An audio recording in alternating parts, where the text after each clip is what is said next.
ابن قیم نے بڑی ایک خوبصورت بات کی، فرماتے ہیں کہ میں آ رہا تھا تو رستے میں ایک گھر کا دروازہ کھلا ہوا تھا، اندر سے بچے کے رونے کی آواز آ رہی تھی، اور میں قریب ہوا تو دیکھا کہ اس کی ماں اس بچے کو مار رہی ہے، زور زور سے مار رہی ہے۔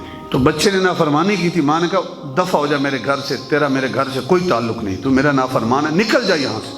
ماں نے بیٹے کو دھکے دے کے گھر سے نکال دیا۔ ابن قیم کہتے ہیں کہ میں دیکھ رہا تھا کہ وہ جاتا کدھر ہے۔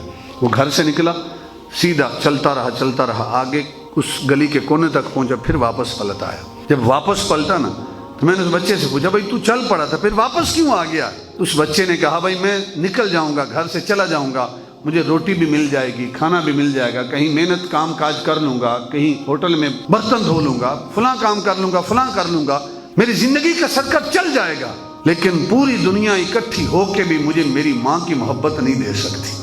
میری ماں کی جو دہلیز ہے یہ مجھے اور کہیں نہیں مل سکتی۔ ابن قیم کہتے ہیں کہ وہ بچہ آیا اور آ کر اپنی گھر کی، اپنی والدہ کی دہلیز کے باہر بیٹھ گیا، تھکا ہوا تھا، اس نے سر رکھا وہیں پہ سو گیا۔ تھوڑی دیر کے بعد اس کی ماں نے دروازہ کھولا تو دیکھا اپنا بیٹا سامنے سویا ہوا ہے۔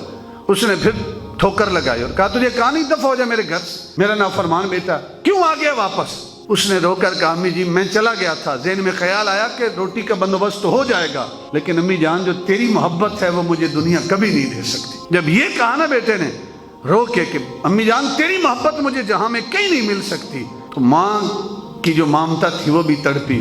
اس نے کہا بیٹا جب تیرے دل میں میرے لیے اتنی محبت ہے تو پھر میں تجھے کیوں دھتکاروں گی، آ میرے سینے سے لگ جا۔ تو ایک ماں اگر بیٹے سے اتنی محبت کرتی ہے، اللہ کی عزت کی قسم وہ خالق جو ہے وہ ماں سے 70 گنا زیادہ محبت کرتا ہے۔ اگر کوئی راہ راست سے بھٹکا ہوا رب کی دہلیز پہ آ جائے اور اپنے گناہوں کی معافی مانگے، یہ ممکن ہی نہیں ہے کہ خالق اپنے گناہگار بندے کے گناہوں کو معاف نہ کرے۔